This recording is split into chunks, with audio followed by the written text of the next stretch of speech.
He hadn't meant to answer the gate. For 8 years, Caleb Stone had lived by one rule: silence. No words. No explanations. No human voices except the ones that drifted up from the valley town below, faint as wind through the pines. He worked his land alone, ate alone, woke and slept to the rhythm of seasons that asked nothing from him but endurance. Then, on a September evening when the first frost touched the Montana highlands, someone knocked. 3 sharp raps against the iron gate at the end of his drive. He stood motionless in the barn, pitchfork in hand, hay dust floating gold in the slanted light. The knock came again, persistent, desperate. Caleb set down the pitchfork and walked slowly toward the sound.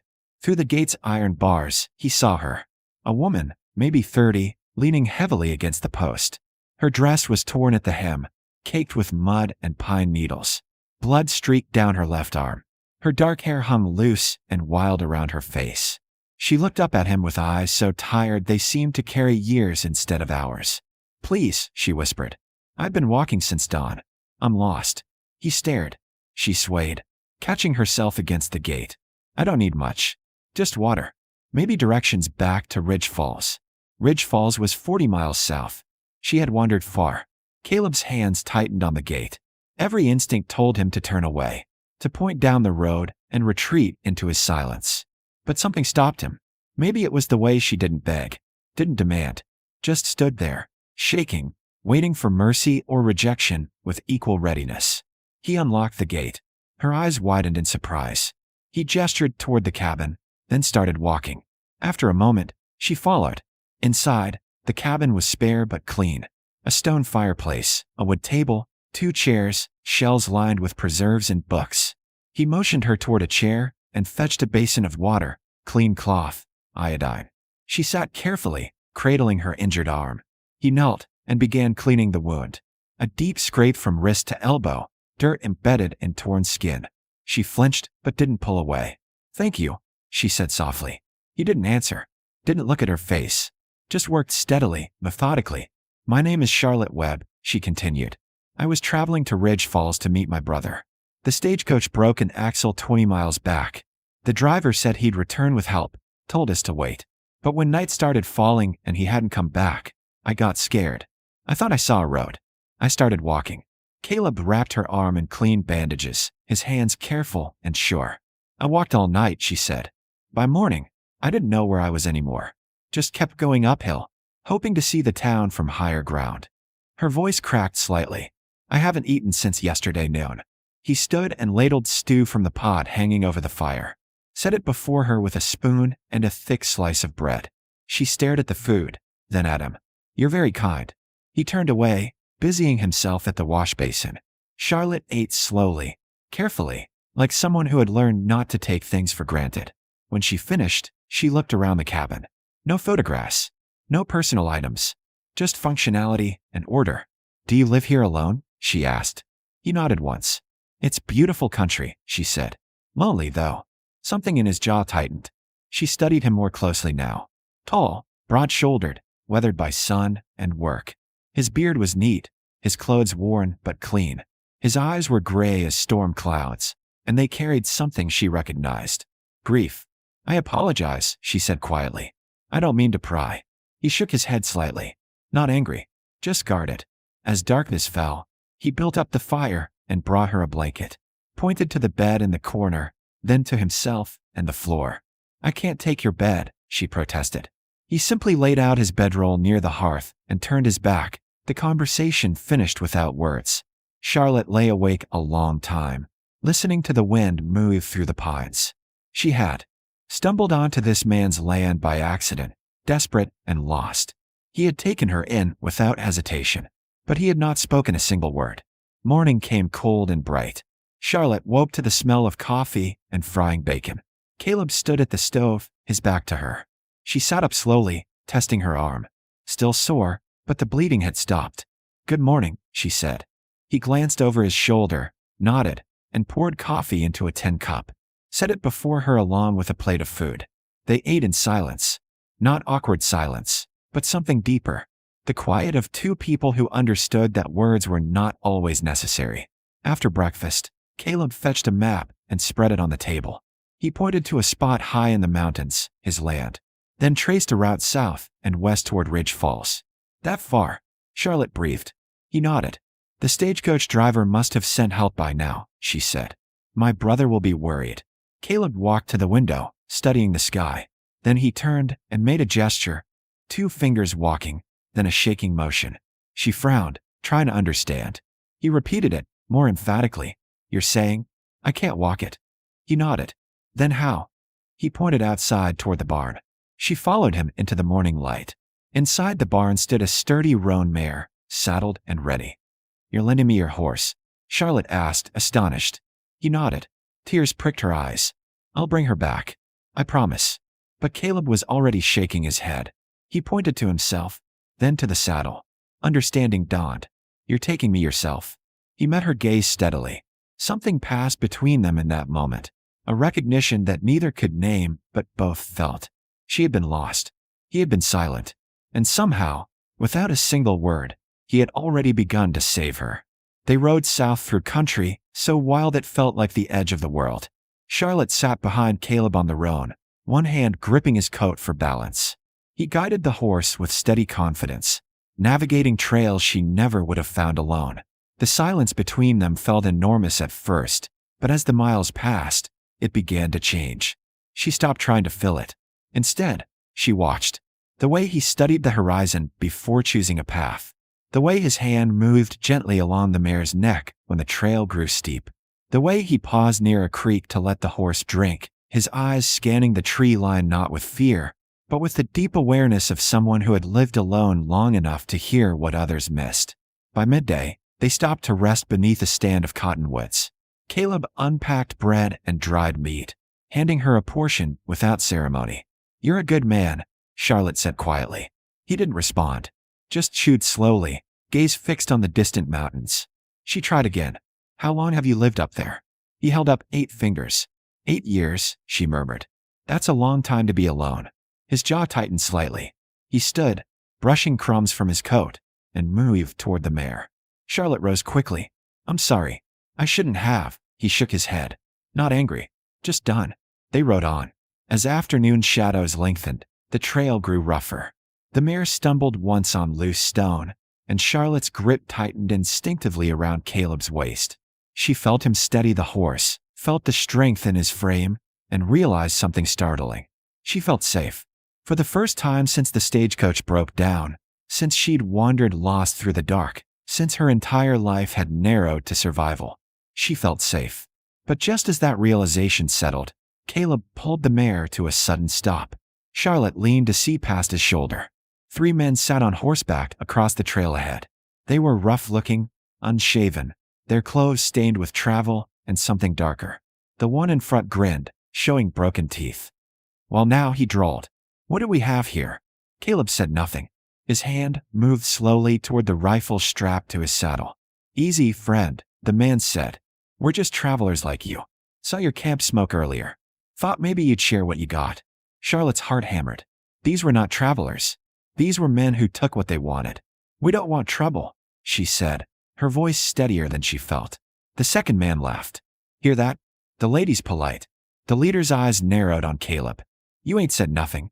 Cut out your tom. Caleb's hand closed around the rifle. Maybe he's simple, the third man suggested. Or maybe, the leader said slowly, he's got something worth protecting. He spurred his horse forward. Caleb moved faster than Charlotte expected. He swung the rifle up in one smooth motion, leveling it at the leader's chest. The man stopped. His grin faded. You really want to do this? He asked. 3 against 1. Caleb's finger moved to the trigger. His message was clear. The leader studied him a long moment. Whatever he saw in Caleb's eyes made him reconsider. Come on, he muttered to his companions. Ain't worth it. They turned and rode east, disappearing into the timber. Charlotte released a breath she didn't know she'd been holding. You just saved our lives. Caleb lowered the rifle, his hands perfectly steady. You weren't afraid, she said, awed. He glanced back at her briefly. Something flickered in his gray eyes. Not pride, but a quiet truth. He had been tested before. He had survived worse. They rode until twilight, finally reaching a ridge overlooking a distant valley. Below, lamplight flickered in scattered windows. Ridge Falls, Charlotte felt relief flood through her. We made it. But Caleb didn't move immediately. He sat still, looking down at the town as if it were a foreign country. Will you come with me? Charlotte asked. My brother runs the general store. He'd want to fake you properly. Caleb shook his head. Please, she pressed. At least let me repay you somehow. He turned in the saddle to face her. For the first time, she saw his expression fully, kind, but resolute. He pointed to her, then to the town, then to himself, and back toward the mountains. She understood. This was where their paths divided. Tears stung her eyes. I don't even know your name. He hesitated, then drew a letter in the dust on his saddle. C. She repeated. Is that all you'll give me? He nodded. Charlotte reached into her coat and pulled out a small silver locket, the only thing of value she owned. Then take this, please, so you'll remember that you saved someone's life today. Caleb stared at the locket. Slowly, carefully, he took it. As they descended toward Ridge Falls, Charlotte's heart grew heavier. She didn't want this journey to end. Didn't want to lose the quiet companionship of this mysterious man who had shown her more kindness in 2 days than most people offered in a lifetime. At the edge of town, Caleb stopped. He dismounted and helped her down. She stood before him, searching for words. If I come back, she said impulsively, if I ride up to your gate again, would you let me in? For a long moment, he didn't answer. Then, slowly, he nodded. Charlotte smiled through her tears. Then I'll find you again. She turned and walked toward the lights of Ridge Falls, glancing back once. Caleb stood motionless in the twilight, watching her go. Neither of them knew that 3 months later, she would keep that promise. And when she did, she would discover the reason for his silence, and why some wounds take more than time to heal. November brought snow to the Montana highlands. Caleb stood at his gate, staring at the woman on horseback before him. Charlotte Wett had returned, just as she'd promised. But she was not alone. Beside her sat a boy, no more than 7, bundled in an oversized coat. I know I said I'd come back, Charlotte said quickly, but I didn't expect it to be like this. Caleb waited. This is Oliver, she continued. My nephew. His mother, my sister-in-law, passed 2 weeks ago. Fever. My brother is destroyed by grief. He can't care for Oliver right now. And the boy, he hasn't spoken since his mother died. Charlotte's voice cracked. I didn't know where else to go. The town feels too crowded, too full of memories for him. I thought maybe. She looked at Caleb's quiet land, the vast silence of the mountains. Maybe here, he could find some peace. Caleb studied the boy. Oliver stared straight ahead, his face pale and empty. He recognized that look. He had warded himself once. Without a word, Caleb opened the gate. Charlotte exhaled in relief. Thank you. We won't stay long. Just until. But Caleb was already walking toward the cabin, and they followed. Inside, he built up the fire and prepared a simple meal. Oliver sat motionless at the table, not eating, not speaking. Charlotte tried to coax him, but the boy seemed locked inside himself. Caleb watched quietly. Then he stood and fetched something from a shelf, a small wooden horse, carved by hand, its mane detailed with surprising care. He set it before Oliver. The boy's eyes flickered toward it, the first sign of awareness. Caleb picked up the horse and made it walk across the table. Slow, gentle. Then he offered it to Oliver. The boy hesitated, then took it. His small fingers traced the carved mane. Charlotte's eyes filled with tears. That night, Oliver slept in Caleb's bed, curled around the wooden horse. Charlotte sat by the fire with Caleb, the silence between them comfortable now. Why don't you speak? She asked softly. You don't have to tell me, but I'd like to understand. Caleb stared into the flames for a long time. Then, slowly, he reached for a piece of paper and a pencil.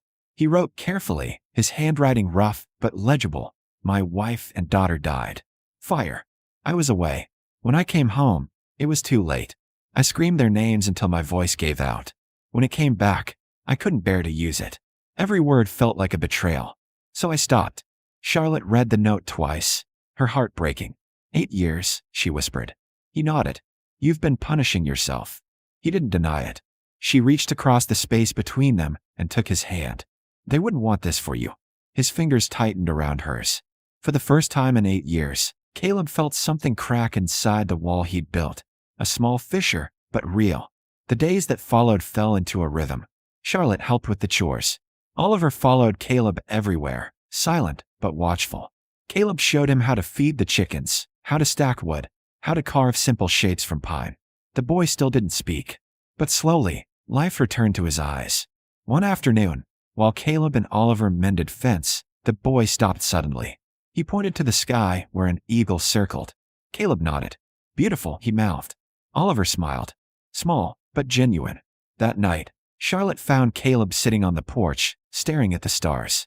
"You're good with him," she said, sitting beside him. Caleb shrugged. "You understand him," she continued, "because you've been where he is." He nodded slowly. "Maybe," Charlotte said carefully. "Helping him is helping you too." Caleb turned to look at her. In the moonlight, her face was gentle, patient. He pulled out the silver locket she'd given him months ago and opened it. Inside was a small photograph, a woman and a little girl. "Your family," Charlotte whispered. He nodded. They were beautiful. His throat worked. He wanted to say something. Wanted to tell her that he'd carried their memory like stones for 8 years. Wanted to explain that silence had felt like the only way to honor what he'd lost. But the words wouldn't come. Charlotte placed her hand over his. "You don't have to speak," she said. "But you don't have to carry this alone anymore either." Something shifted in Caleb's chest. The fissure widened. 2 weeks later, Oliver spoke his first word. They were carving by the fire, Caleb guiding Oliver's hands as they shaped a bird from soft pine. The boy studied the bird carefully, then looked up at Caleb. "Papa used to carve," Oliver said quietly. Charlotte froze. Caleb went still. "He made Mama a music box," Oliver continued, his small voice growing stronger. "Before she got sick."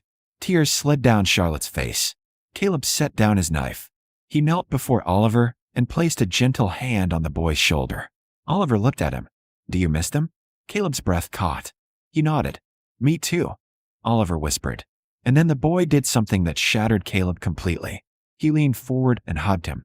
Caleb's arms came around the child slowly, carefully. He held Oliver while the boy cried. And somewhere deep inside, the wall he'd built began to crumble. When spring came, Charlotte prepared to return to Ridge Falls. Her brother had recovered enough to take Oliver back. "You could stay," Caleb wrote on paper. Charlotte read the note, her heart racing. "What are you asking?" He wrote again. "I don't want to be alone anymore." She smiled through tears. "Neither do I." They married in June, a quiet ceremony in Ridge Falls with Oliver standing proudly beside them. Caleb still didn't speak. But on their wedding day, as Charlotte stood before him, he mouthed 3 words so clearly she understood. "I love you." She mouthed back, "I know." Years later, on a summer evening, Caleb sat on the porch with Charlotte and Oliver, now a young man preparing to leave for university. "You ever think about talking again?" Oliver asked him. Caleb smiled. He picked up his pencil and wrote, "I talk every day, just not with words." Charlotte laughed. "You do have a lot to say." Oliver grinned. "You know, you're the only father I really remember." Caleb's hand stilled. He looked at the young man he'd helped raise, then at the woman who had found him when he was lost. Slowly, carefully, he formed the words he hadn't spoken in 16 years. "I'm grateful," he said, his voice rough and unfamiliar but real. Charlotte gasped. Oliver's eyes widened. Caleb cleared his throat. "For both of you." Charlotte threw her arms around him, weeping. Oliver joined them. And on that Montana mountainside, beneath the endless sky, a man who had chosen silence finally chose to speak again. Not because he had to, but because he wanted to. Because he had learned that love was worth breaking the silence for.